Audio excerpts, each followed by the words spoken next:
ছাত্র আন্দোলনের পর বাংলাদেশ সরকারের পতন এবং পরবর্তীতে হিংসার রূপ, এক অশান্তি আর অস্থিরতা বিরাজ করছে গোটা দেশ জুড়ে। এর মধ্যেই শিল্প সংস্কৃতির উপর ব্যাপক আঘাত পরিলক্ষিত হয়। এর প্রতিবাদে আজ শম্ভুসাগর উদ্যানে কবির মরবার মূর্তির পাদদেশে প্রদীপ জ্বালিয়ে ধিক্কার জানান নানা সামাজিক, সাংস্কৃতিক ও রাজনৈতিক সংগঠনের কর্মীরা। বিশ্বকবি রবীন্দ্রনাথ ঠাকুরের মহাপ্রয়াণ দিবসের প্রাক্কালে বাংলাদেশের মৌলবাদীদের দ্বারা সেদেশের শিল্পীদের বাড়িতে হামলা ও অনেক শিল্প ভেঙে ফেলার প্রতিবাদ জানিয়ে এবং এসব ঘটনা যাতে আর না ঘটে তার জন্য বাংলাদেশ সরকারের নিকট আবেদন জানান।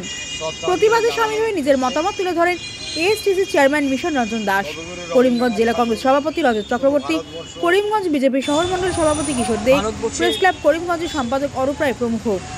এদিকে প্রদীপ জ্বালিয়ে প্রতিবাদের প্রাক্কালে টানা 1 ঘন্টা বৃষ্টি থাকায় অনেকে আসতে না পারলেও বৃষ্টিকে উপেক্ষা করে ভগিনী নিবেদিতা সামাজিক সাংস্কৃতিক সংস্থা, চরণিক সপ্তসুর সাংস্কৃতিক সংস্থা, খুশি স্মৃতি সংস্থার মিত্রশ্রী কলা নিকেতন, বাংলা সাহিত্য সভা, অসম সহ অনেক সংগঠনের প্রতিনিধি উপস্থিত ছিলেন। বিশিষ্টদের মধ্যে উপস্থিত ছিলেন সৌমিত্র পাল, শুভপ্রকাশ দেব, সুমিতা দাস, সোনালী গোস্বামী প্রমুখ। করিমগঞ্জ থেকে সুস্মিতা দাসের প্রতিবেদন। কবিগুরু রবীন্দ্রনাথ ঠাকুরের আজ প্রয়াণ দিবস। এই প্রয়াণ দিবসে আমরা এখানে সমবেত হয়েছি শ্রদ্ধাঞ্জলি জানানোর উদ্দেশ্যে। কবিগুরু রবীন্দ্রনাথ ঠাকুর শুধু ভারতবর্ষ মধ্যে খ্যাত নয়, সমগ্র বিশ্ব বরেণ্য কবি।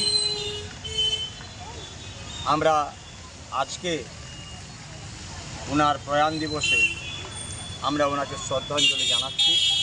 একই সঙ্গে অত্যন্ত দুঃখের সঙ্গে আমরা আজকে বাধ্য হচ্ছি বলতে যে আমাদের প্রতিবেশী দেশ বাংলাদেশে আমরা দেখতে পেয়েছি যে আন্দোলনের নামে বাংলাদেশে যে অবস্থা আজকে সৃষ্টি হয়েছে, এটায় ভারতবর্ষে আমরা যারা আছি এবং সমগ্র ভারতবর্ষে আমরা উদ্বিগ্ন।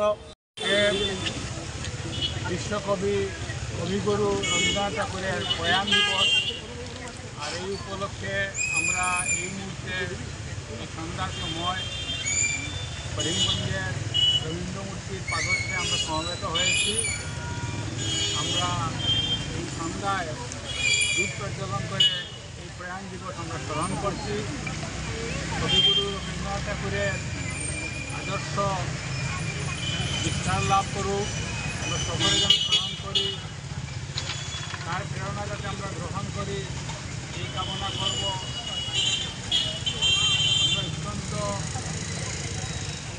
চিন্তিত আমাদের পার্শ্ববর্তী দেশ, প্রতিবেশী দেশ বাংলাদেশে, সেখানে শিল্প সংস্কৃতির উপর আঘাত আনছে। ছাত্রদের আন্দোলন, যেটা কৌটা বিরোধের আন্দোলন, কৌটা বিরোধী আন্দোলন, এই আন্দোলনকে কেন্দ্র করে কিছু, আমি মনে করি আর ছাত্র নয়, তারা এদের দুঃখে শিল্প সংস্কৃতিতে আঘাত আনছে, দাঙ্গা বাজাচ্ছে। এটা নিয়ে খুব চিন্তিত। আমরা বিশ্বাস করি কবিগুরু যেভাবে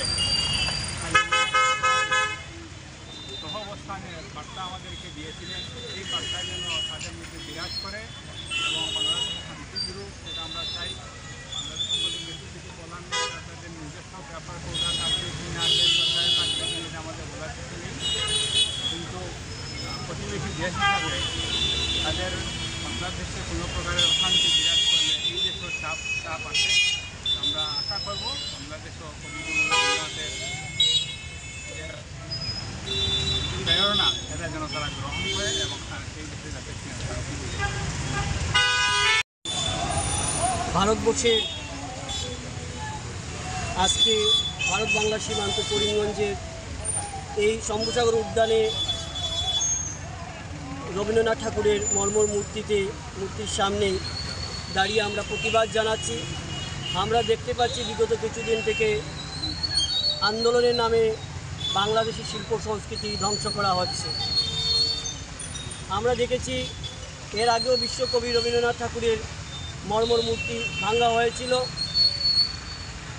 এবারও নানা জায়গায় শিল্প সংস্কৃতি ধ্বংস করা হচ্ছে, শিল্পীদের বাড়িতে আক্রমণ করা হচ্ছে। তারই এসবের প্রতিবাদে আজকে আমরা কবিগুরু মহাপরায়ণ দিবসে এই প্রতিবাদ কার্যসূচি পালন করছি।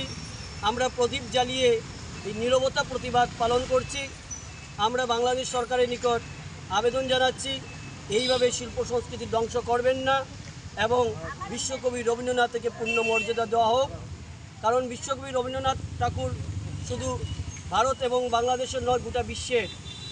তাই আজকের এই দিনে আমরা বিভিন্ন শিল্প সংস্কৃতির সম্পন্ন রাজনৈতিক, অরাজনৈতিক, সামাজিক, সাংস্কৃতিক সংগঠন আজকের এই প্রতিবাদে আমরা সামিল হয়েছি। আমরা আগামী দিনেও ঐক্যভাবে এইভাবে প্রতিবাদ চালিয়ে যাব।